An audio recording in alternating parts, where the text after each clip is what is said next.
শুভ সন্ধ্যা। Share বাজারের মূল খবর ডেইলি মার্কেট আপডেটে আপনাদের স্বাগতম। আজ সূচক তার ইতিবাচক ধারায় ফিরে আসে, যার ফলশ্রুতিতে এটি ৩৯.০৫ পয়েন্ট বা ০.৭৬% বেড়ে ৫,১৯৩ পয়েন্টে দাঁড়িয়েছে।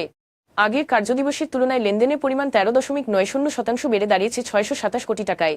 ব্যাংকিং খাতের ইসলামী ব্যাংক, প্রাইম ব্যাংক ও ব্র্যাক ব্যাংক, ফার্মাসিউটিক্যালস খাতের রেনাটা এবং সিমেন্ট খাতের লাফার্জ হোলসিম বাংলাদেশ আজ বাজারকে ঊর্ধ্বমুখী করতে প্রধান ভূমিকা রাখে। খাতভিত্তিক রিটার্নে ব্যাংকিং খাত সর্বোচ্চ ৩.১৫% এবং সিমেন্ট খাত দ্বিতীয় সর্বোচ্চ ২.২০% প্রবৃদ্ধি অর্জন করে। অন্যদিকে টেলিযোগাযোগ খাত আজ সর্বোচ্চ ১.৬৭% দরপতনের মুখে পড়ে। আজ শীর্ষ ২০ দরবৃদ্ধিকারী প্রতিষ্ঠানের তালিকায় ৮টি ব্যাংক বহির্ভূত আর্থিক প্রতিষ্ঠান এনবিএফআই ছিল।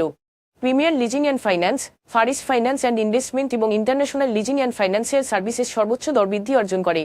বিপরীতে the Dhaka Dyeing and Manufacturing Company, Far Chemical Industries এবং ডিবিএইচ ফার্স্ট মিউচুয়াল ছিল সর্বোচ্চ দর পতন হওয়া শেয়ার।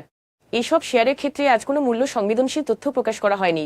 গত ৩ মাসের গড় লেনদেনের তুলনায় আজ premier Leasing and finance, Heidelberg cement Bangladesh এবং অ্যাপেক্স ট্যানারি-এর লেনদেনের পরিমাণ উল্লেখযোগ্যভাবে বেড়েছে। তবে এই শেয়ারগুলোর লেনদেন বৃদ্ধির পেছনে স্বাভাবিক কোনো কারণ প্রকাশ করা হয়নি।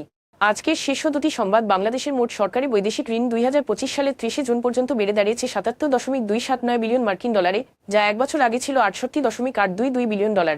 অর্থনৈতিক সম্পর্ক বিভাগ ইএড এর flow of external resources into Bangladesh ২০২৪-২৫ প্রতিবেদনে বলা হয়, নতুন ঋণ গ্রহণ ও বিনিময় হারজনিত প্রভাবের কারণে বছরে ঋণ বেড়েছে ৮.৪৫৭ বিলিয়ন ডলার।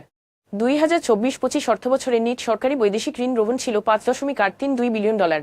এই ঊর্ধ্বগতি দীর্ঘমেয়াদী আর্থিক স্থিতিশীলতা নিশ্চিত করতে সঠিক ঋণ ব্যবস্থাপনার প্রয়োজনীয়তা তুলে ধরে। সরকার দেশজুড়ে জ্বালানি তেলের দাম লিটার প্রতি ২ টাকা কমিয়েছে, যা আজ থেকেই কার্যকর হয়েছে।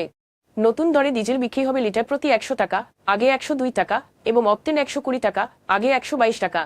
মন্ত্রণালয় জানিয়েছে, আন্তর্জাতিক বাজারের দামের সঙ্গে সামঞ্জস্য রেখে স্বয়ংক্রিয়ভাবে জ্বালানি তেলের দাম সমন্বয় করা হয়, যাতে ভোক্তারা স্বস্তি ফিরে পায়। আজ এ পর্যন্তই, ধন্যবাদ।